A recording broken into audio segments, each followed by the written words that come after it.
అబ్బా తెలంగాణ ప్రాజెక్టుల పంచాది చిన్నగా లేదుల్లా. దాంట్లో కచ్చే నీళ్ళెన్నో గాని విధులు అయితే పొల్లు పొల్లు వారుతున్నాయి. తీరొక్క డిజైన్లు రోజొక్క అంచనాలు. అబ్బో అసెంబ్లీలోనే కాలువలు కట్టించి పంటలు కూడా పండిస్తున్నారు. మరి ఈ నాగం జనార్దన్ రెడ్డి సారు ఏదో ముచ్చట ముంగటేసుకొని వచ్చిండట. ఇన్నాం పటూరి. అరే అందరు కనిపిస్తున్నారు కానీ బీజేపీలో చేరిన నాగం జనార్దన్ రెడ్డి సార్ కనిపిస్తలేడని అనుకుంటూనే ఉన్నాం. ఇగో రానే వచ్చిండు.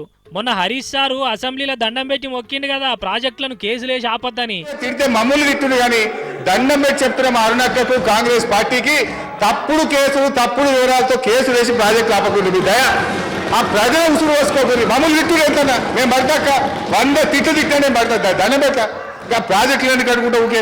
అరుణక్కే కాదు నాగం సార్ కూడా కేసులు వేసిన వాళ్ళు ఉన్నాడు. మరి అన్ను ఊకుంటాడా?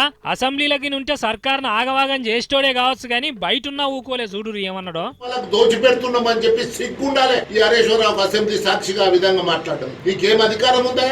వాడు ఫైనలే కాలేదు, వాడి వర్కే ఫైనల్ కాలేదు. ఓరిని తెలంగాణకు ప్రాజెక్టులు కడతానని దండం పెడితే తప్పనే? జనం కోసమే కదా సర్కార్ చెప్పేది. తప్పించుకొని దండాలు పెడితే ఎవడో ఊరుకుంటారు అనుకుంటున్నా. నీ దండం పెట్టు, కాళ్ళు పట్టుకో, ఏమన్నా చెయ్యి. నిన్ను మాత్రం నీ అవినీతి నిరూపించేదే నీ మీద కఠినంగా శిక్షాస్మృతి ప్రకారం చర్యలు తీసుకునే. అంతగానం సర్కార్ చేస్తున్న పొరపాటు ఏందో చెప్పకుండా ఊర్మిని మంగళం మీద పడ్డట్టు అదాట్న హరీష్ సార్ మీద పడితే ఎట్లనే? తక్కువ సామర్థ్యంతో తక్కువ పనులు చేసిన కాంట్రాక్టర్లకు 2000 కోట్ల రూపాయలు దోచిపెడుతున్నారంటే మీ ఏమో పోయా జనార్దన్ అన్న.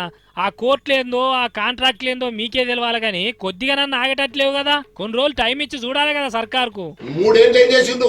గడ్డి బీకింది అంటున్నా పొలాల పొట్టు పోయి. నీ పీకుడు గొల్లాటం పాడుగాను. ఇక అన్న ముంగట మైకులు పెడితే ఆగేటట్టు లేడు గాని ఇదుల్లా నాగమన్న పంచాది మీదికి మేమే అంత మంచిగా చేస్తున్నామని సర్కార్ చెప్తున్నదట గాని మొత్తంగా కాంట్రాక్టులకు దోషి పెట్టేదానికే చూస్తున్నదట. మరి దీంట్లో ఎవల ముచ్చట రైట్ అన్నది బదనాములు నిరూపించకపోతే జైలుకు పోయేటట్టు చేసే కొత్త చట్టం వచ్చినాక తెలుస్తుంది కావచ్చు. అన్నట్టు నాగమన్న అసొంటోళ్ళు చెప్పేటి నిజమని తేలితే సర్కార్ దిగిపోవాలనే చట్టం కూడా తయారు చేస్తాడో సీఎం సారు. ప్రతిపక్షాలు అడిగితే చేస్తాడు కావచ్చు. నీతిని కాపాడేందుకు కేసీఆర్ సార్ చేస్తాడు గాని